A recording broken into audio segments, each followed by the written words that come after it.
পরিষ্কার পরিচ্ছন্নতা হলো ইমানের অঙ্গ। রাতের বেলা মেয়েরা ঘর ঝাড়ু দিলে দরিদ্রতার শিকার হতে হয় বা বাড়িতে বরকত আসে না। এটা কি সঠিক নাকি কুসংস্কার? আমাদের সমাজে, বিশেষ করে মহিলাদের মাঝে অনেক কুসংস্কার দেখা যায়। তারা সঠিকটা না জেনেই এসব প্রচার করে বেড়ায়। তাই এটি একটি অমূলক ধারণা ও ভিত্তিহীন বিশ্বাস।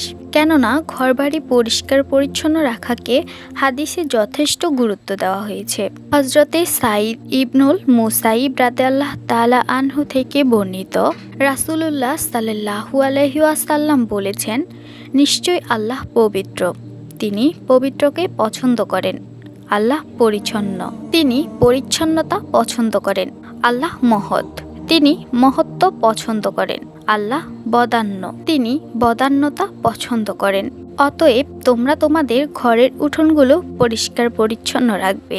তিরমিজি হাদিস নং 2799। সুতরাং মহিলাদের রাতের বেলা ঘর ঝাড়ু দেওয়াতে ইসলামে কোনো নিষেধাজ্ঞা নেই। মেয়েরা চাইলে যে কোনো সময় ঘর ঝাড়ু দিতে পারে, তবে কিছু আলেম এটা দারিদ্রতার লক্ষণ বলে উল্লেখ করেছেন।